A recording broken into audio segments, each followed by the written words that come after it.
Now that we're sort of on the outskirts of the COVID pandemic, we're now starting to see another fear-mongering arise, and that, of course, is climate change. And with me to discuss climate change is Dr. Matthew Wielicki of the University of Alabama. A good day, Doctor. How are you? Hey, Robert. I'm well. Thanks for having me. I wonder if you could just introduce yourself to our audience for us first. Yeah, sure. As you mentioned, my name is Dr. Matthew Wielicki. My background training is in biology, biochemistry and cellular biology for my original degree. And then I shifted gears and got a PhD in geochemistry. I'm an isotope geochemist by training.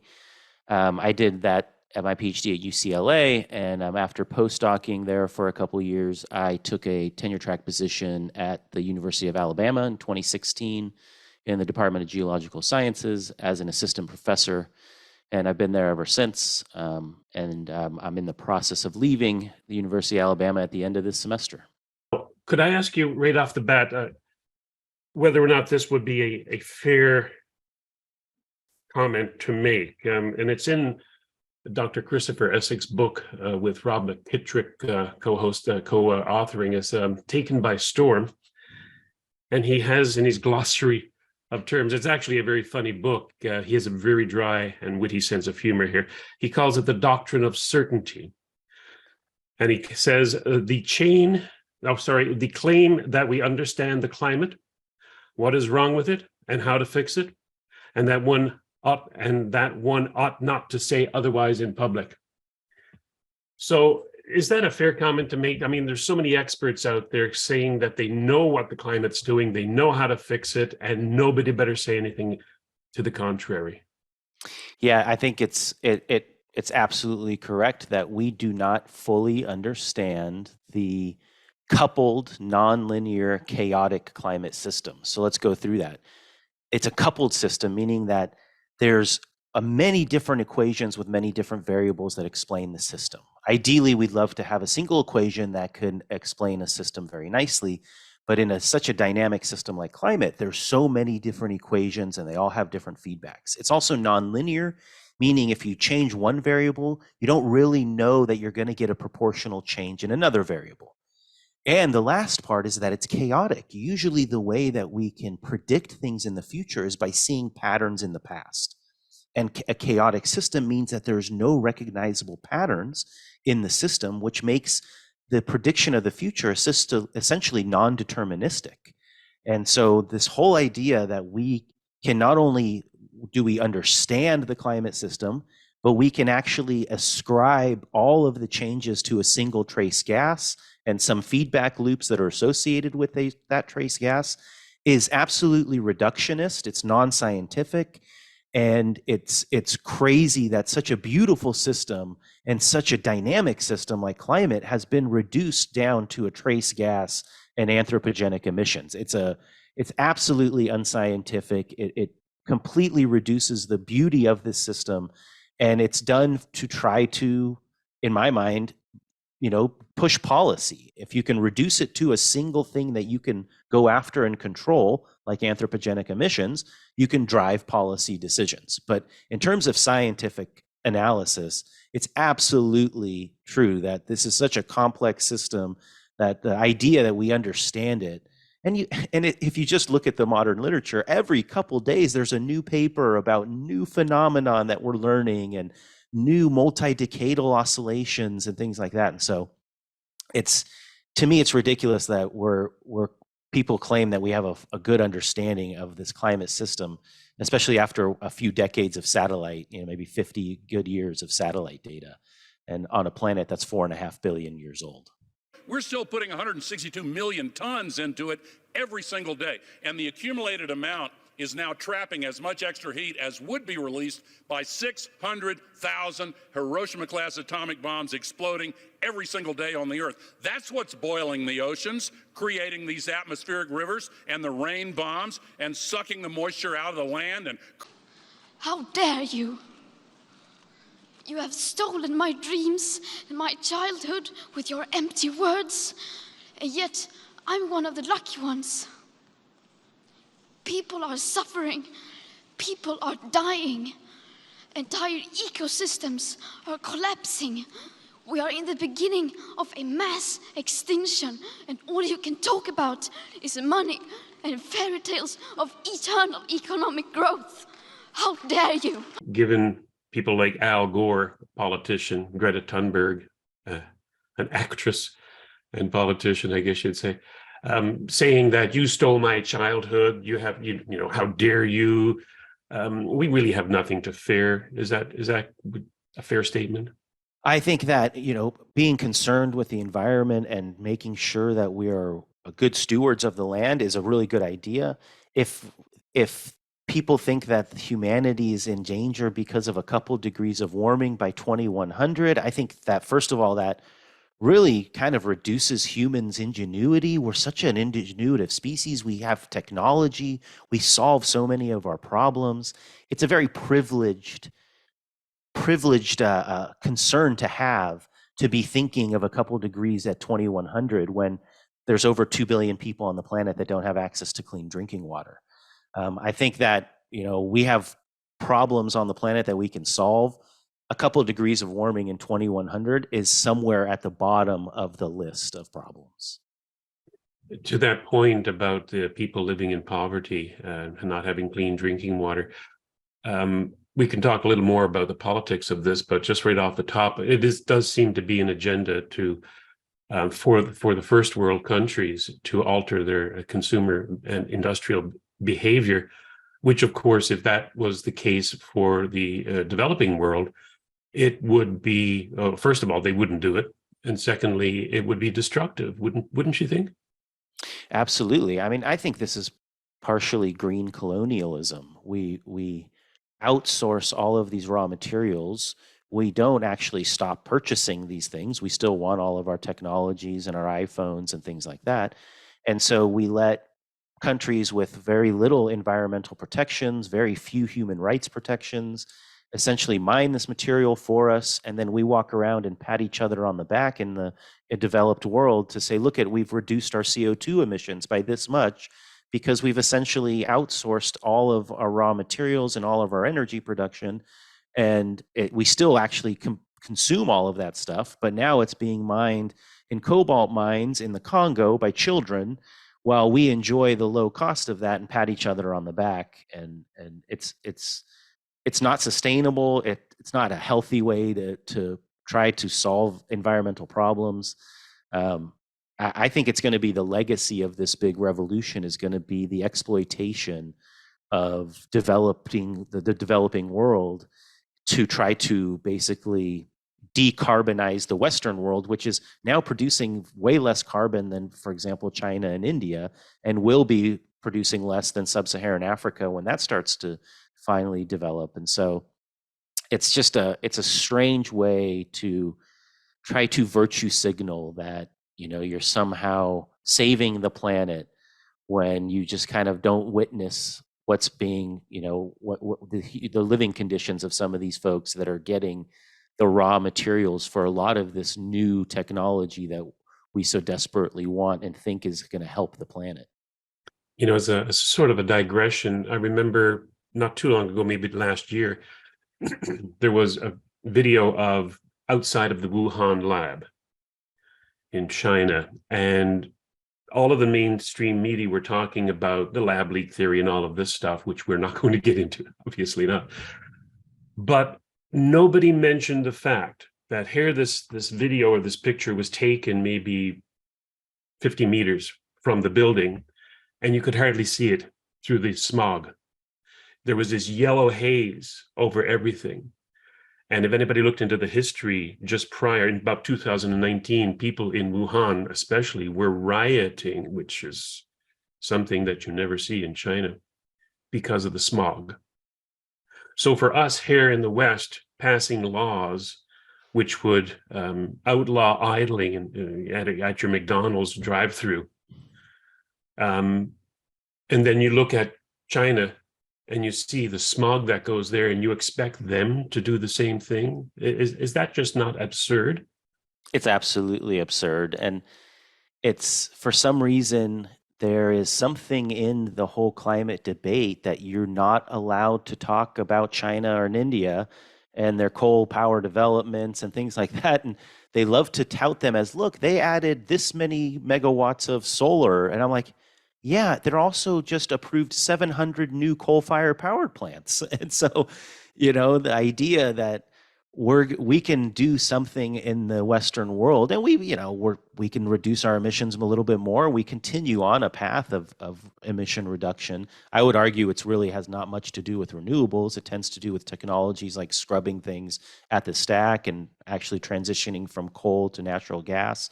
That's probably been the biggest reduction of CO2, at least in the United States. But yeah, I think it's absolutely absurd to have a discussion about a carbon-free energy sector or energy industry and not talk about the couple countries that have something like a third of the world's population. And somehow they're omitted, and we can't discuss what's happening over there. And we just focus on these smaller countries that are obviously more developed, and we've used a lot of energy resources in the past, but you're not going to address the global amount of CO2, if that's really what we're worried about, if you're not going to address what's happening in China and India. About carbon dioxide. Now, I've always been under the impression that when the politicians and press use the word carbon, when what they really mean is carbon dioxide, it is to put you into your mind a picture of coal, black, carbon, soot, pollution, real pollution. Whereas what they're hiding is that it is carbon dioxide, 0.04% of the atmosphere, plant food. Without it, everything would die on this planet. And I've just heard you use carbon. Is that because we're all sort of getting ingrained with this, or is there something I'm missing? I've been using it a little bit because I've seen this new Malthusian push. I saw Michael Mann and Jane Goodall both talking about the Earth's carrying capacity is something like 1 billion people. And I've started to use that a little bit to remind people that they're the carbon that they're talking about getting rid of. And then finally, we cannot hide away from human population growth, because it underlies so many of the other problems. All these things we talk about wouldn't be a problem if there was the size of population that there was 500 years ago. You're not totally CO2, but you're a carbon organism, and they're talking about getting rid of carbon. And so I'm almost trying to use it to relate to humans, because of this idea that, well, we have 8 billion now. They're claiming the carrying capacity is 1. That means look around, 7 of us should be gone. I don't know how they plan on getting that to that point, but that's the goal, as stated by both Jane Goodall and Michael Mann. So I've been trying to flip it a little bit to remind people that, hey, the carbon they're talking about, a lot of times the politicians are talking about CO2, but they're also talking about you. And so I hope that scares people a little bit, because, unfortunately, they've been winning in the fear game, and the climate fear and anxiety is huge. And I would like to scare people a little bit about some of the policies that they're talking about, and make them realize that, when farmers are striking and there's food shortages, and this is part of this idea that we need to reduce Earth's population down to something like 1 billion people. And that will be this magical number. I don't know who came up with it, but that's 7 of us gone and 1 of us here out of the 8 billion that are here. And so I'm trying to flip the switch there a little bit and remind people that they're carbon as well. Although I agree with you, it's meant to try to think of soot and pollution and coal and your fireplace after you've burned some wood, right? And that's what they try to, that's the intent. But the politicians are talking about CO2, but these Malthusian folks, and talking about carrying capacity, they're talking about organisms. They're talking about humans. And that scares me, especially with having 2 young children. Who's going to pick which 7 of us are the ones to go and the 1 of us that gets to stay? Words certainly have meaning when you're talking in a political context, it seems that they're always trying to redefine words. We've noticed that over the last 3 years, especially, but we won't go there. Another word is organic. Now, I took organic chemistry in university, and if anybody, and you have a degree in it, biochemistry, the word organic simply means having a carbon molecule. And so I've been taking to tweeting out that we should all be using organic fuel. You know, It is organic oil, fuel. gas. It is organic. Absolutely, it's organic fuel. Yeah.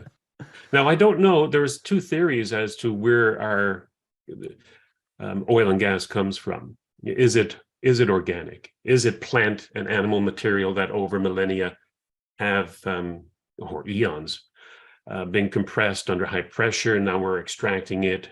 Or is there a natural source for it? Is it typical in a planet like this? Now, you would be an expert on something like that, I would imagine. Yeah, so I talk a lot about this. So there's good answers on both sides. So the history of this is actually the Ukrainian and Russian scientists back in the 50s, 60s, and 70s had the abiotic origin of fossil fuels. I guess we just call them hydrocarbons, because if we're not, their claim is that they're not related to fossils. And they came up with some interesting theories. These are called Fischer-Tropsch reactions. We can replicate them in the lab. We know they exist. It's a relatively efficient way to make things like methane. So there's definitely an abiotic way to make some of our hydrocarbons. This is why if you look at the moon of Saturn called Titan, there's actually lakes of ethane and methane. And we think we understand the photochemistry that's happening in the atmosphere there. That's creating these small chain hydrocarbons. So remember methane, right? That's single carbon with 4 hydrogens. Ethane, these are very small, short hydrocarbon chains. To make the hydrocarbons that we're going to mainly talk about is crude oil, we're talking about a much longer hydrocarbon chain. It seems that the best evidence we have for the hydrocarbon reservoirs that we have on Earth is that they are the remnants of little buggers that were living in shallow seas that die off, and as they sink, they get buried and they get warmed up to about 80 or so, 90 degrees Celsius. Their fossilized little skeletons will start to break down and turn into a waxy substance we call kerogen. And then about at 120 degrees, you can make oil. At about 150 degrees, you make natural gas. And there's a few things that lead us to believe that. One is the carbon isotopes. So carbon comes in a few different isotopes. There's carbon-14 that a lot of us have heard about because that's how we carbon date things. That's the radioactive one. But there's actually 2 stable ones, carbon-12, which is the majority of carbon, and carbon-13. And organisms tend to prefer using carbon-12 because nature is cheap, essentially, and if you can use less energy to move this carbon around to make your tissues and your skeleton and everything else as a carbon-based organism, you're going to preferentially use the 12. And so what we see is that there is this preferential use of 12 and this exclusion of carbon-13. And we don't see that in natural processes. For example, carbonate rocks, or for example, the Fischer-Tropsch reactions that we can make in a lab. And so I really hope that the abiotic theory is correct, because that means there would be more fossil fuels out there. I think that every oil and gas company hopes that they're correct.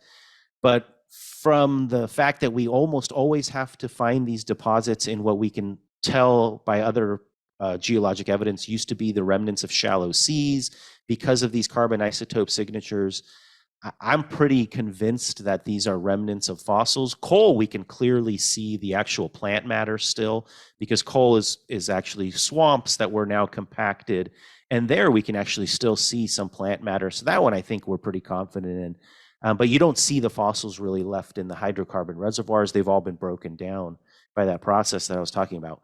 I really hope the abiotic theory is correct, but I would argue that the evidence that we have so far in the hydrocarbon reservoirs we've found on Earth, it seems that these are the remnants of fossils. There seems to be a biotic origin.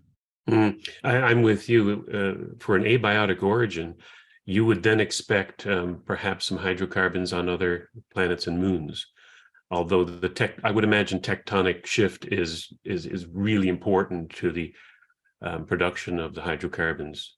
Yeah, you're going to need some tectonics because you need burial. And so you need to lift some surfaces up, have some weathering processes that will now bury that material. That's where you're going to get your heat and your pressure from, is this burial process. And since there's very little tectonic activity on any other body in our solar system that we're aware of, at least, I guess it's a pipe dream to think that we can dig down in Mars or the moon and find oil and gas. Yeah. I mean, Mars may be because it had water, or the theory is it had some water in those first few 100 million years. That would be the only place, but man, that's a real short amount of time to develop the life necessary to get going.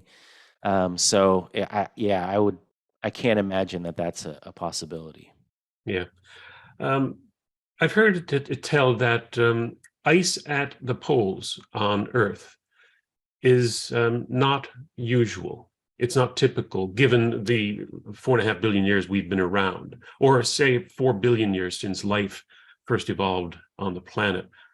Would you agree with what they're saying about that? Ice at the poles is not typical?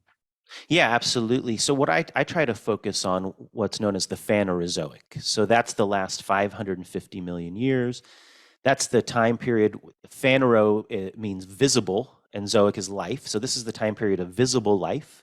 This is a time period where animals on the planet developed hard parts. So we started to get teeth and shells and bones, and that's a lot better to fossilize. And so we have a really good idea of kind of the life's evolution for the last 550 million years. The rock record, or the fossil record, is really pretty good throughout that time. And we really have a good idea of the temperature proxies throughout that time, because one thing that we're always doing when we're looking at fossils is we're trying to figure out the environment that those fossils and those animals lived in. And if you look at the last 550 million years, the vast majority, something like over 70%, closer to 80% of that time, there was no ice on the poles at all. In fact, that's the normal state of the planet in the last 550 million years. The average atmospheric CO2 was on the order of 1,500 ppm. There was no ice at the poles. This was a time period where we know plants were the most successful they've ever been, because we call this the Carboniferous.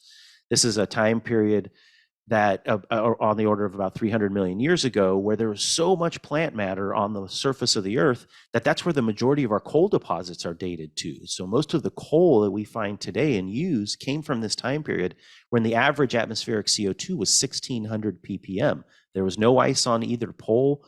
And so, this idea that the current state of the climate has to be the perfect state and it has to be the way that it stays forever, it's just not supported by geologic history. The fact that humans evolved and that we built some coastal cities isn't going to stop the planet from changing and being dynamic.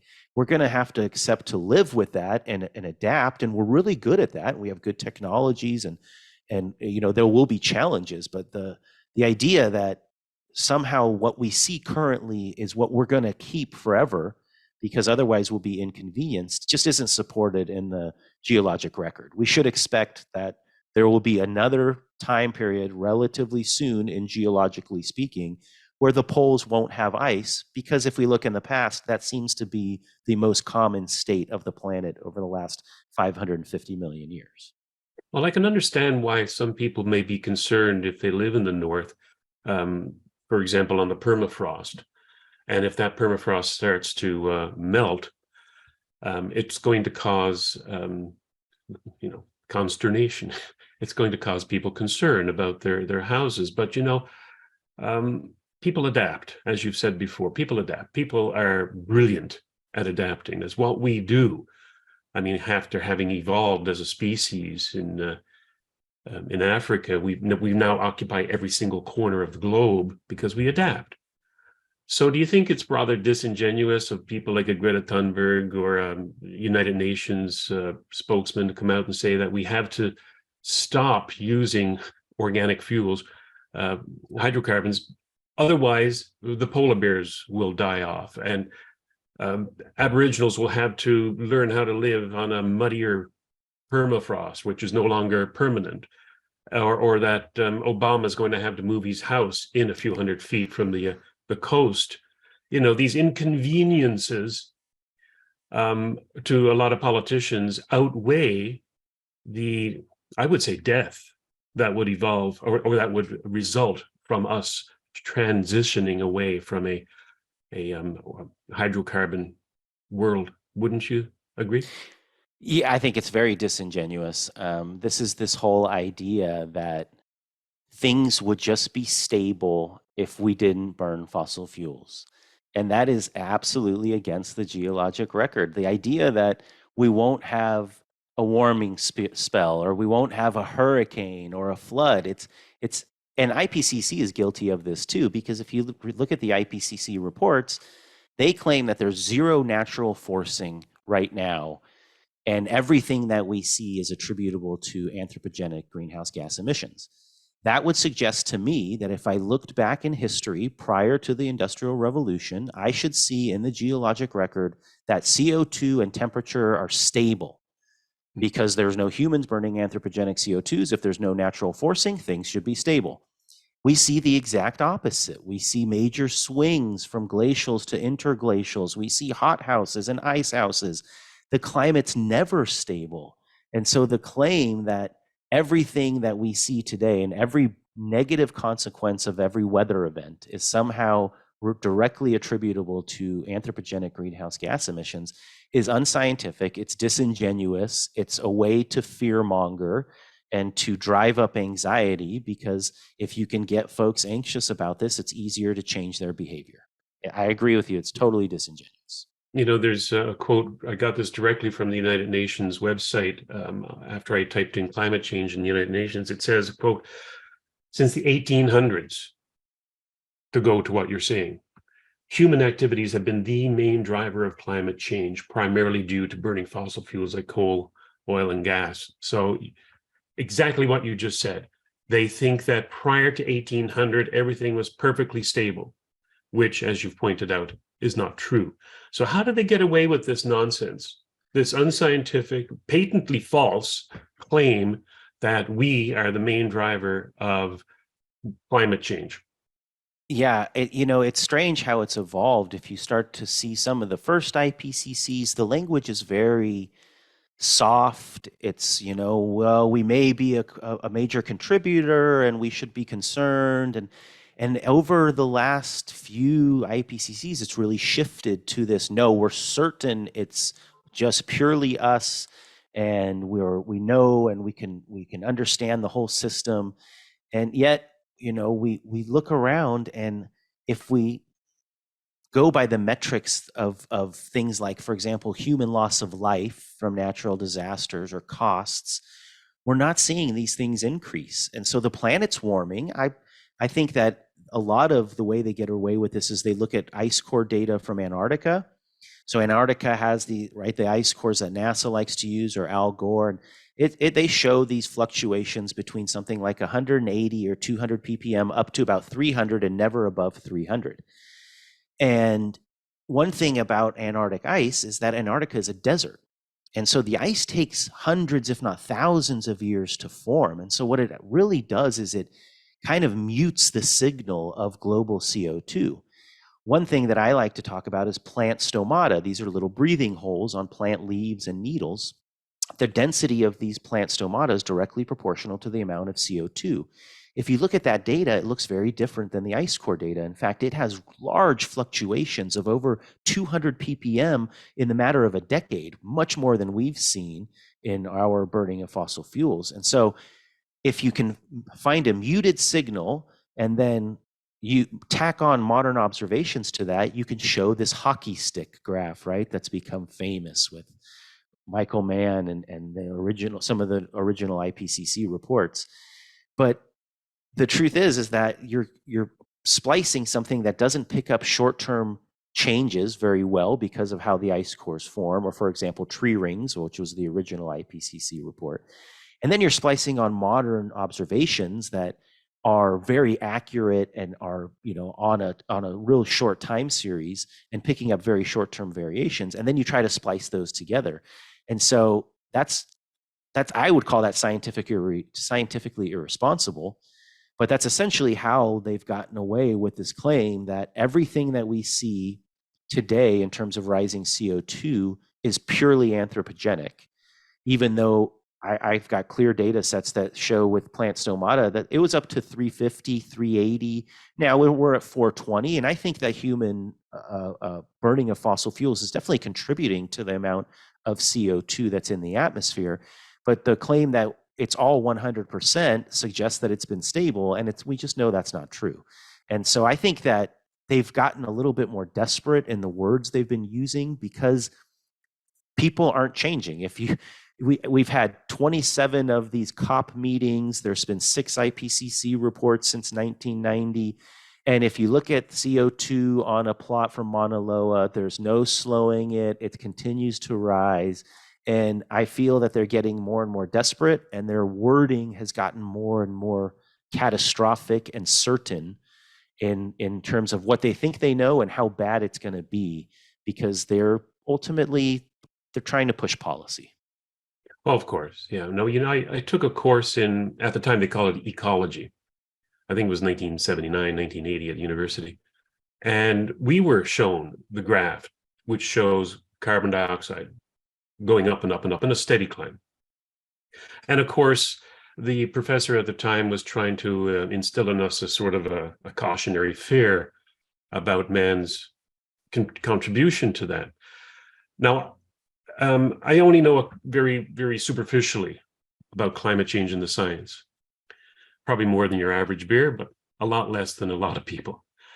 And I have heard that CO2 levels increase as a result of rising temperatures on the planet with a lag of about 600 years. It's almost like, well, it comes out of the oceans. An analogy, perhaps a poor analogy, would be releasing the cork on a pop bottle, and it comes out of solution into the atmosphere. Is that correct? Yeah, absolutely. So it's still debatable over the last glacial period, but there's pretty good evidence that out of the last 5, the 4 earliest glacial cycles, what we see is temperature rise, and then there is on the order of a few centuries of a lag, and we start to see CO2 rise. I think you're absolutely correct. It's likely that as temperatures go up, the oceans warm, and due to Henry's law, a gas, the amount of gas that you can dissolve in a liquid has a temperature dependence. The warmer the liquid, the less of that gas will be there. The oceans are by far the largest reservoir of CO2, so gentle warming of the oceans forces CO2 out of solution, thus CO2 starts to increase in the atmosphere. One of the arguments that I make today is that, well, if we're putting some CO2 out into the atmosphere and that drives a little bit of warming, then the oceans are releasing another big chunk of it as well. So you can't claim that the current 422 ppm or so is purely anthropogenic emissions. The argument back is that the oceans are now, they claim, a sink of carbon dioxide. It's actually removing carbon dioxide while it's warming. I argue that that violates Henry's law because of the temperature dependence of a solution. But there has been this lag over the majority of the ice core data that we see. There is on the order of a few centuries lag, and it varies between ice cores, but it's pretty clear that temperatures rise first and CO2 is a response to that temperature increase. Isn't that interesting? Then politicians and the United Nations, the IPCC and all that turn it around. They say CO2 is a greenhouse gas. We're releasing CO2 through the burning of fossil fuels. And so therefore we're driving temperature increase when, just as with most everything we've discovered in the last few years, everything's flipped on its head. They're exactly the opposite. Again, how do they get away with this nonsense? Yeah, if they were more open about, and I mean, they play some tricks now with the last glacial cycle. So the last glacial cycle gets debated a lot. Some people are now claiming that they have evidence that the CO2 started to rise. But if if temperatures rise, and everybody knows that temperatures go up first and CO2 comes out as a response, it's much harder to pin everything onto this trace gas that you can control. So it definitely goes against the narrative. So it's one of these subjects that, you know, the climate scientists don't really want to discuss. If you bring that up to a lot of folks, they'll say, well, that's what in the past, we know what's happening today. And my argument always is, well, as any earth scientist, because climate scientist is earth science really, as any earth science knows, that the way we know what's happening today is by looking at what happened in the past. And if we look at what happened in the past, there's a clear lag, you know, of CO2 response to temperature rise. And that doesn't mean that CO2 is not a greenhouse gas. I think there's quite a few good experiments now that show that it does trap IR, infrared radiation, how it re-radiates back, and what that really, the clear effects of temperature, I think, are still very hotly debated. It also is logarithmic in terms of its forcing. And so, you know, people think that, oh, if we double CO2, that's going to have a doubling of a temperature effect. That's not actually true because it's rolled over quite a bit already. And so there's quite a few folks, good atmospheric scientists, that would argue that doubling to 800 would result in maybe a degree of warming, which I would argue will be a net benefit for the planet than a net negative. You know, about the greenhouse effect and calling CO2 a greenhouse gas, which it is. I mean, greenhouses pump it into them so that they can have better crops. However, I know what you're saying. As a greenhouse gas, it absorbs or prevents the release of infrared radiation out of, you know, the atmosphere. But again, I'm going to quote from Chris Essex here, Professor Chris Essex at the University of Western Ontario, Department of Applied Mathematics, now retired. He says, under the greenhouse effect, the term applied to describe the action of infrared absorbing gases in the atmosphere through the process in that case is, though the process in that case is quite different in greenhouses. Energy drain from the turbulent fluid dynamics is impeded by a physical barrier in a greenhouse, you know, an actual greenhouse, requiring increased radiative drain and a higher air temperature. There's no such impedance to turbulent motions in the atmosphere. So he's making a very clear distinction between a greenhouse, an actual physical greenhouse, and the gases inside of it, because they're up against a physical barrier, and the planet as a whole, because we have an open-ended atmosphere, you know, which sort of peters away into space, you know, hundreds of kilometers above us. So is there something to what he's saying here, trying to make that distinction? Is it accurate to call CO2 in relation to the atmosphere a greenhouse gas in that respect? Yeah, so correct that a physical barrier is going to be the ultimate, the main driver in terms of energy loss in a greenhouse, and the gas really is a secondary player, mainly, like he says, to turbulent forces. But I mean, I would argue that we still, I mean, maybe the terminology of a greenhouse doesn't really apply to the natural atmosphere because it doesn't have a physical barrier. I would still argue that we have pretty good evidence that CO2 will slow IR release from the surface, and that should have some energy imbalance, that it's adding some energy into the atmosphere, and how the atmosphere dissipates that energy. There's still quite a bit of debate, whether it just radiates a little bit more to space or whether that's trapped as actual heat. I think there's quite a bit of debate, but I think it's become one of these terms that it's easier to talk to the public and say greenhouse because a lot of people have walked into a greenhouse, even though the effect isn't actually on par with what's happening in the natural atmosphere. But you know, ultimately, I think that there's pretty good evidence that adding gases that will absorb, and water vapor is by far the number one greenhouse gas, but adding gases that will absorb infrared radiation coming off the surface can slow the heat release from the surface.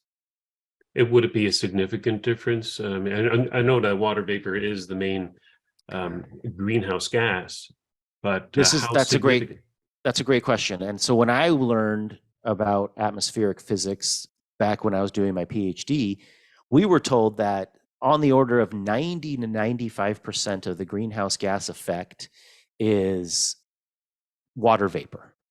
And the greenhouse gas effect is essentially the difference between the surface of the Earth if there was no atmosphere, which is about minus 20 degrees Celsius, and the temperature of the surface today. We'll talk about a little what if there is an average temperature and if that's even a meaningful number, but people like to use it, so we'll just use it. They claim the average temperature, global surface temperature is 15 degrees Celsius. So that's a difference of about 35 degrees Celsius. That's the greenhouse effect. And that's why we're a little bit too far away in terms of our habitable zone going around the sun. But because we have this thermal insulation in the atmosphere, liquid water to exist. And when I was taking atmospheric physics, we were told that about 90 to 95% of that greenhouse gas effect was all from water vapor. And so that would leave, let's say it's 90%, that would leave about 3.5 degrees Celsius to all the other gases that are around. So this is going to be like nitrous oxide, methane, CO2. And so, 3.5 degrees total would be about, to me, the maximum effect it could have. And that would mean taking CO2 to probably what we've seen it in the past Phanerozoic, up to 6,000 or 7,000 ppm. It's been that high when life was evolving on the planet. So that's the trillion-dollar question, is how much of an effect is it having? But I think that people have started to realize now that the what we used to call RCP, now we're calling SSP, prediction, the scenarios, socioeconomic scenario, something of 8.5 degrees is just not realistic. That's not something that is within the physical parameters of CO2. This is part of why IPCC brings in all these positive feedback loops, and they claim all this extra warming because they can start to claim these scenarios that just seem to be essentially out of the realm of physical possibility. But again, if you can you can scare people, then that's what makes the media headlines. But I think the ultimate effect is relatively small. I think it does have an effect. I think that some of the warming that we see today is from anthropogenic emissions, but I also think that there's quite a bit of natural forcing, and it's really difficult with our current data sets to untangle those two.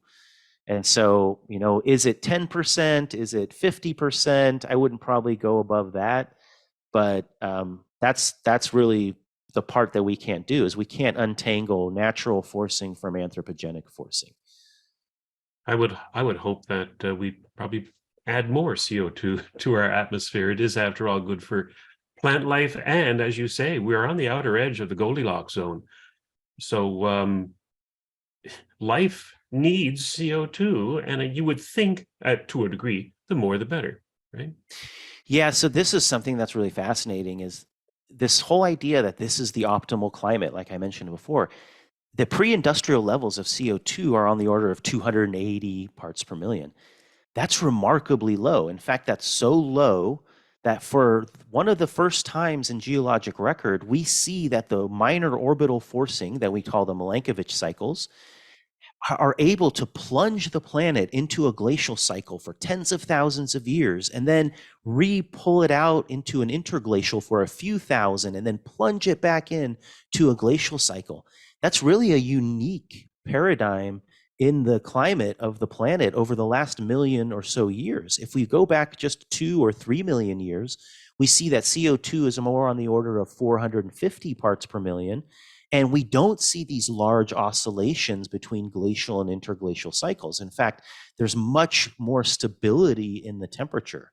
And so this idea that somehow the optimal climate for human advancement is to plunge into a glacial period for tens of thousands of years, have a kilometer of ice over New York City, and then come back out of that for a few thousand years, only to plunge back into another glacial cycle. That's somehow the optimum that we should be protecting. That's crazy to me. We should be moving towards something that has more stability, where we can dampen these orbital forcings, and we don't have to worry about a kilometer of ice over New York, even if we have to deal with a couple feet of sea level rise. I would argue that that's easily, or not easily, but easier done to actually mitigate against than stopping a kilometer of ice moving down from, the Canadian Shield and over New York City. And I think it should be stated that, because people, I don't think, realize that we are in an ice age. We're in an interglacial period of an ice age. There is ice at the poles. And this is not normal, as you indicated before, for the life, at least of the planet, since life on the surface of the land began. So why we would want to further that, like you say, push it so that we now, speed along the ice age, is to me ludicrous. As a matter of fact, I remember back in the 70s in school, people would say the coming ice age, but that was another fear tactic of the politicians, and now it's flipped to global warming and climate change. Yeah, it's fascinating because a lot of folks will say that, well, there wasn't really a scientific consensus. The media was kind of using it and exploiting it, and the politicians were as well. And I look at them, I say, that's exactly what's happening today. You're being told that there's a consensus, but I go to these conferences and there is absolutely no consensus.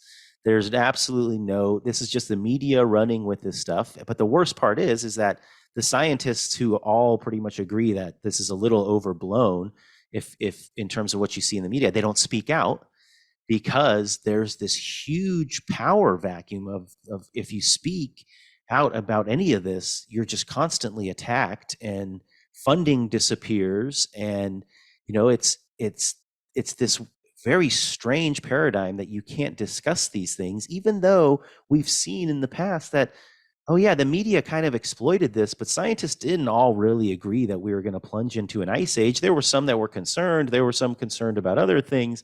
But man, this media, the rhetoric you saw in the media was crazy. And it was, my parents remember learning that, we worry about crops and because of the coming ice age, and going to be all of this hardship because of the cold, and we won't be able to grow food.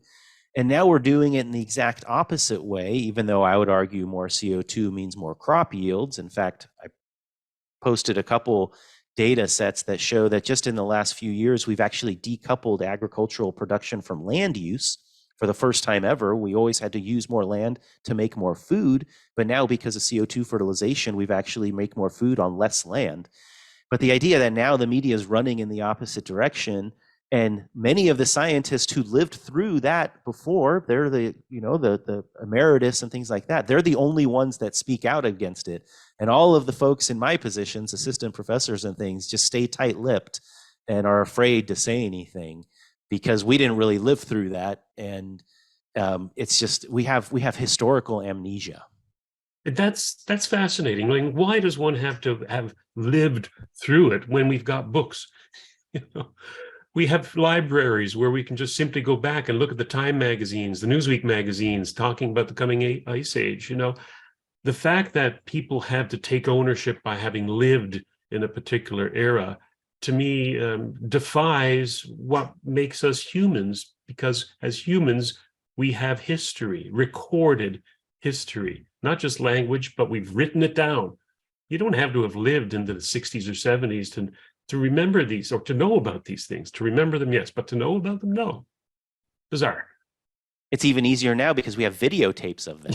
You can just watch it. You can watch Leonard Nimoy talking about the coming ice age, right? What scientists are telling us now is that the threat of an ice age is not as remote as they once thought. During the lifetime of our grandchildren, Arctic cold and perpetual snow could turn most of the inhabitable portions of our planet into a polar desert. Climate experts believe the next ice age is on its way. According to recent evidence, it could come sooner than anyone had expected.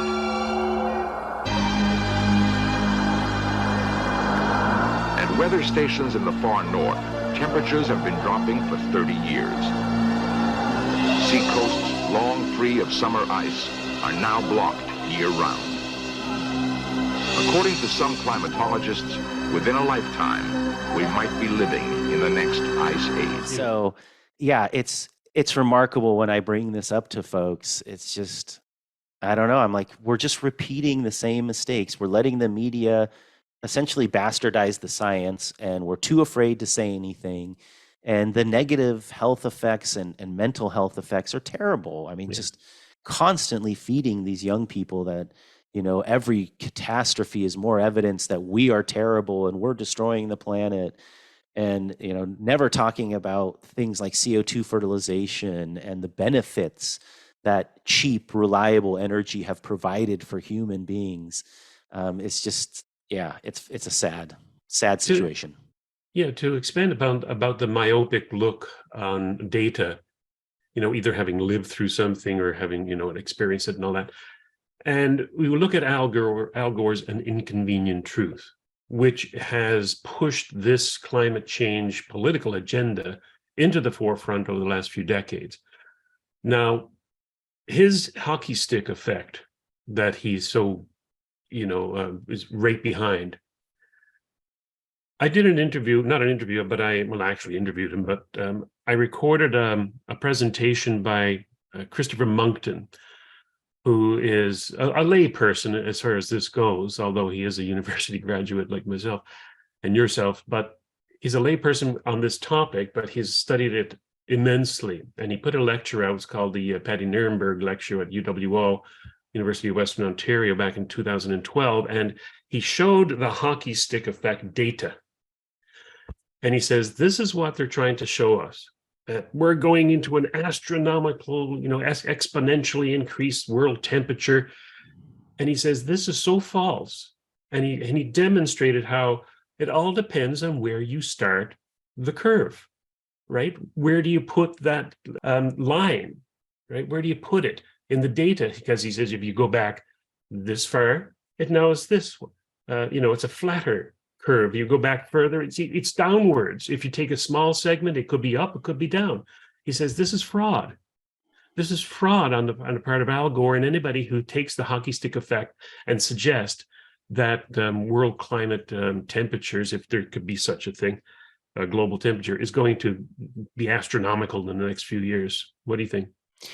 Yeah, it's absolutely correct. I think that climate is you can have any trend you want depending on the timescale you choose.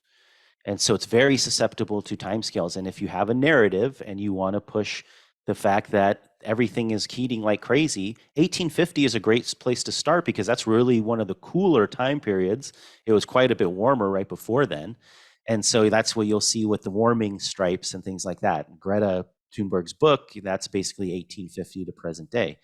But you go back to things like the Holocene optimum, 6,000 or 8,000 years ago. It was on the order of the same temperatures, if not warmer than today. If you just go back 2 million years, you'll see dramatic cooling. 5 million years, really significant cooling. Go back to about 40 million years during the Eocene hothouse, and you're talking on the order of 12 or 15 degrees cooling. And so it really depends on what story you want to tell. You pick the right time period and you can get essentially any trend you want. And the fact that they focus on that one is really because it's not about the science, it's about the story and the narrative. And if they went back any farther than that, even back to the Holocene optimum, things look dramatically different. And it makes it much harder to claim that, we're seeing this exponential rise that is out of control and that it requires radical policies because it's such an existential threat. It's going to be tough to sell that if you go back much more than, a couple hundred years. It gets actually worse when unscrupulous scientists or politicians actually tamper with the data. And a lot of the data that was presented by Al Gore, they actually removed the medieval warming period, ostensibly to make the curve even sharper still. So that's fraud in scientific malfeasance. Yeah, you can see that in the ClimateGate emails where they talk about this is an inconvenience for us. It would be great if we could lower this. It's fascinating to me. I see that we have tons of data on physical land sites from geology and geochemistry where we can show that Places like Ethiopia were much warmer. Northern Poland was much warmer. Canada was significantly warmer, forests reaching up much farther than today. And what happens is that data gets drowned out by basically saturating with ocean core data. And so this is what was done by this group Pages, and you saw that they essentially could erase all of the land data that we had that basically showed that almost all the land surfaces were warmer, which is probably what we care about because we don't currently live in the oceans. But they essentially just can make it into noise by saturating the data with these cores, ocean cores. And it essentially erased the medieval warming period. And this was, it's a statistical trick, but it passes peer review, it gets published, and now you go and Google any sort of temperature profile and you won't even see the medieval warming period anymore. If you look at the first IPCC report in 1990, it's clearly there. It's labeled, it's clearly there, and you can see it shrink over time, and now it's essentially gone. Yeah, but they'll keep them under minimum. Yes, absolutely, because that helps the narrative. Yes. Let's talk a bit. There's so many facets to climate change, not just the political, but let's talk about measuring global temperature. You alluded to it earlier on when you more or less put it in air quotes, I guess, but can you take the temperature of the planet? And I'll preface it this way. Can I take the temperature of this room? If I put the thermometer near the window, there's one temperature. If I put it over my head, there's another. If I put it down on the floor, there's another. On the ceiling, there's another. What is the temperature of this room? Now, this is an enclosed space, and we can control the parameters fairly well here. But you're talking about a planet over millennia. How can anybody tell me that the planet has a single temperature? Yeah, it's absurd. It's a meaningless metric when you're talking about, just in a statistical sense, when you have a high variability in a system where you have a large standard deviation, the average is meaningless, because there's so much variability. And on the planet, any given day, some places setting a record cold, some places setting a record high. There's on the order of 100 degrees, if not more, variability. Some places are 40, some places are 40 degrees Celsius, if not higher. And so, with such a variable system, and this is done with climate too, when you distill something down to just a single number, it's great to try to sell it to the public because it dumbs it down significantly. So you can try to tell people, look, the average temperature is going up. But and scientifically speaking, completely meaningless metric. There is no average temperature. We have dynamical winds, we have elevation changes, we have almost no calculations on the oceans for temperature. We have Argos buoys, there's about 4,000 of them. We have to interpolate something like 98% of the temperatures. And as you just said, walk from a blacktop at a school over to a grassy area, and you'll experience something like 5 degrees, if not 8 degrees of change. And you don't even have to move. Yeah, exactly. Oh, yeah. Because the thermometers, the weather stations used to be placed at airports for obvious reasons. Many still are. Yes. And over, say, 50, 60 years since we've had these, 90 years, I guess you have these weather stations at airports, which used to be on the outskirts of cities or towns for obvious reasons. Now the towns have come and actually engulfed these airports, and you have the urban heating effect. It's all, like you said, tarmac, it's all blacktop. And temperatures recorded by these same thermometers over decades has increased, but that increase could very well be attributed to the fact that the city just surrounded it. Absolutely. The urban heat island effect is something that I think the IPCC grossly ignores. I think it's clear when we look at rural data and stations that have stayed rural compared to stations that are usually at airports that have expanded, because just as a nation, we have urbanized. We've moved out of lots of small cities and we've moved into a few cities that have grown pretty dramatically. And, you can clearly see that urban areas are heating more than rural areas. And to lump all that data together, and there's many less rural stations than there are urban stations because the scientists live in cities and work at institutions, and nobody wants to drive out in the country to take these measurements. And so you have this dramatic effect that actually NOAA produced a data set that they removed the urban heat island effect, and there was almost no warming in the contiguous United States for about the last 3 decades if you remove the urban heat island effect. And so there's so many complex issues to this. There's so many, feedback loops and interconnected systems.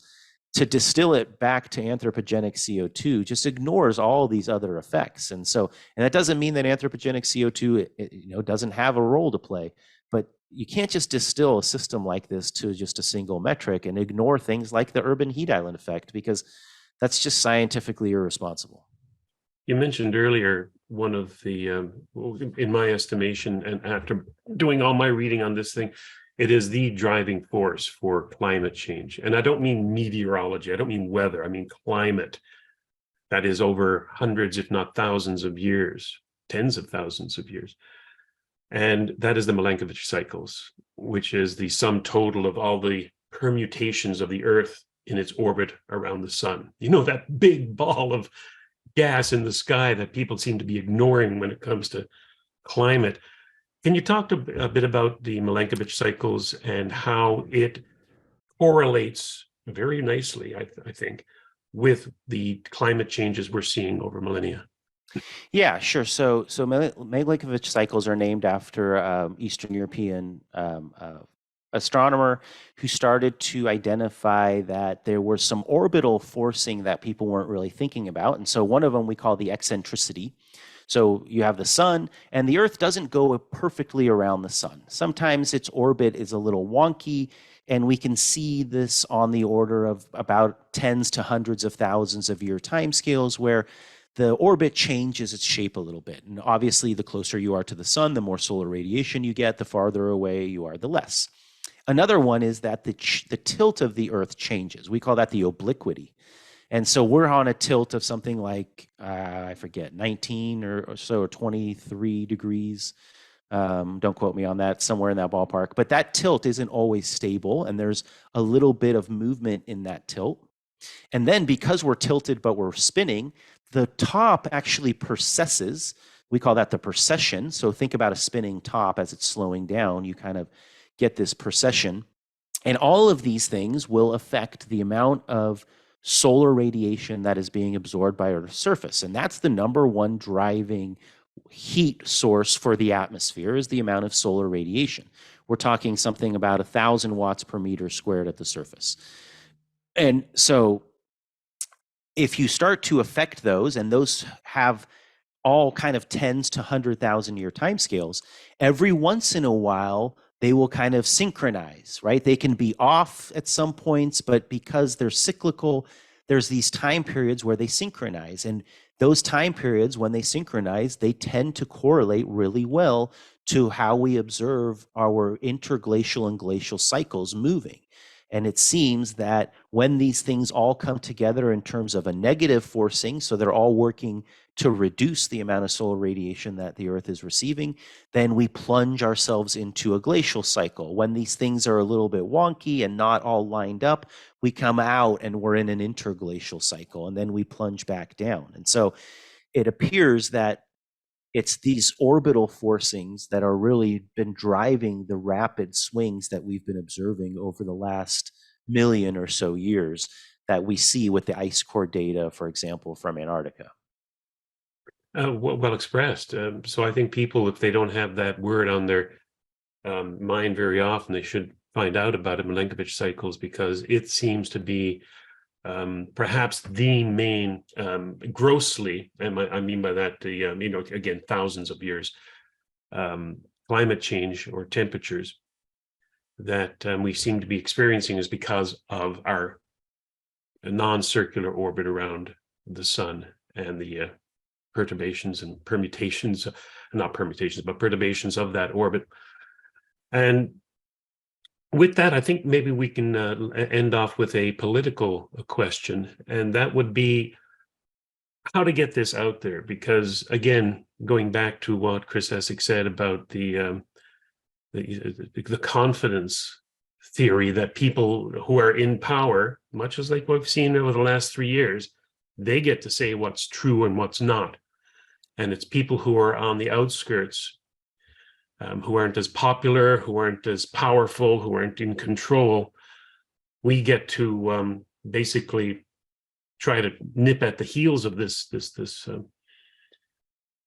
monolithic structure, trying to chip away at it. And in this case, the monolithic structure is the IPCC, the United Nations, Agenda 21, Agenda 2030, the Paris Accord, all of these political documents which are trying to, I'll be very political here, destroy the first world, the developed nations, most United States, particularly Canada. Justin Trudeau, he says that because of these things, Agenda 21, Agenda 30, Paris Accord, we're going to transition. Just transition is the phrase now. Just transition. Get out of driving, hydrocarbon, powered fuel. Heating your home. Stop heating your home. It's bizarre. Just transition. And with that political edict out there destroying our economies, killing people, as any change in an economy usually does, there are always people who result negatively to any change like this. How do we counter that false narrative, that we've just described, all of the things that we just described about climate change? How to get that out there? Yeah, it's a tough question. It makes it even harder when you see folks from the UN saying that they own the science, they own the information. And, we mentioned the lab leak theory just a little bit ago, and, that would have been taken down off social media and just a few months ago as misinformation, right? And I think the more times we see, and COVID, I think, really opened people's eyes, the more times the government tells us that this is misinformation and it turns out to be true, the less trusting we are of folks like that. And I think that people are starting to, especially after COVID, to ask more questions and not be afraid to ask more questions, and, start to think about their lived experience. And hey, in the 90s, that there was going to be way more hurricane strikes. And there's actually gone down in Florida. At the last 4 years, Ian was an anomaly, but the last 4 years were remarkably low in hurricane strikes in Florida. And so as more and more predictions don't come true, as they become more desperate and claiming everything we talk about is misinformation and then eventually is proven correctly, it's an uphill battle, but I think people are kind of fed up basically being lied to and being told that even asking questions, you're somehow a spreader of misinformation or disinformation. I don't even know what the difference is between those two, but I get it all the time. I show data sets. I try to ask questions and give a counterpoint to this alarmism that surrounds climate. And, there'll be articles written about me every couple of weeks that I'm a disseminator of misinformation and climate denier. Yes, or a climate denier. I was born in Wrocław in Poland. That's 2.5 hours from the gates of Auschwitz. And it's such a disingenuous way to have a political or scientific or a political discussion. That's a bad faith argument. I think people are getting fed up with it. I think things like, having conversations like me and you are having, I think things like Joe Rogan's show, where so many people are interested in long form discussions and learning about the topics and correcting the media 10-second sound bites because they're starting to realize that that's all not true. And, Jordan Peterson's popularity and asking questions, I'm really hoping that the tide is turning, and it's going to be an uphill battle because, like you said, they have the power right now, but I don't think that the message that they're pushing is resonating with people, and they're kind of getting fed up with it. It's not a fun way to go through life thinking that. I was there. I was pretty convinced as an undergrad and a graduate student.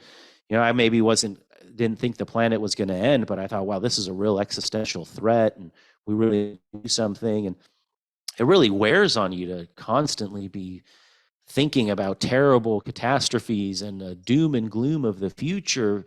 People start to realize that's not healthy for their mental health. And I hope that the tides are starting to change, but it's going to be a continued uphill slog. But I think it's worth it, because the downsides are pretty terrible to me. The fear that it's instilling in people, when Greta Thunberg gave her little speeches out there and she's getting all teary-eyed and angry and all that. Now, whether it was acting or not, I don't know. But I am absolutely convinced that there are a lot of young people out there who think like that, who are living in absolute fear and terror that they will not be able to have a productive or long life because of the nonsense that these people are pushing on us. And it is so destructive psychologically to a lot of people. How come they're in my class? They're in my class. I just that's part of what brought me to start talking about this. Was I was interviewing or just talking to some of my female students in my class, and they told me they weren't going to have kids anymore because they would feel guilty by raising a family, because if they brought a child into this world, they'd never have a chance to grow up because the planet was going to end. And it broke my heart. I have 2 young kids now, and I mean, it's what a beautiful thing to be able to raise a family. And I get it if you choose not to. I totally respect that. That's fine. But these were young women that always thought they were going to have a family. They were excited to have a family, and we're robbing them of their future. And it really broke my heart. That's one of the reasons I started to speak up in the first time. Well, I'm glad you did. Yeah. Best way to reach me is on Twitter, at Matthew Wielicki. I'm going to be doing a YouTube channel too, where I'm going to be doing lectures about earth science and climate. But really, I try to communicate with as many people as I can through Twitter. I answer as many questions as I can. I tell people I'm not here to teach them what to think. Here's the data that I look at. I don't see compelling evidence that we're in a climate catastrophe or an emergency. This is why. You don't really see that data on the mainstream media, so I like to share it. But again, if they can challenge me, I'll try to respond and answer questions. And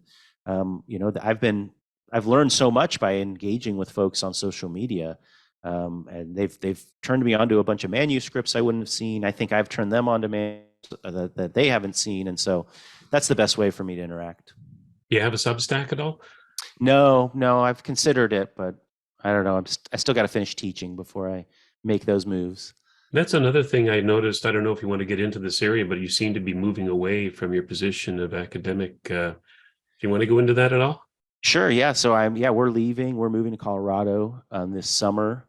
This was part of this kind of what I called the rise of a liberalism in academia. The fact that you couldn't discuss climate, especially as an earth science department, an earth science professor, you couldn't talk about things like DEI. There's these forbidden fruits that nobody could talk about.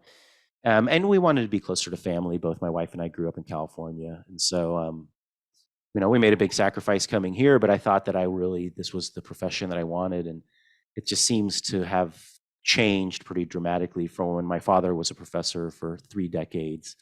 And so, I'll explore other opportunities. I think through social media and through things like Substack and YouTube, there's a lot of ways to provide information, and folks are willing to spend a little bit of money to get that information. And there's a lot of new avenues that academics never had before that are now present in the new kind of media environment. So I hope to explore that a little bit, but nothing's really set yet. Yeah, wonderful. I'm thankful for what you've done and for your outspokenness and your truthfulness. We have to get the message out. I thank you for your time. All right. Thank you, Robert.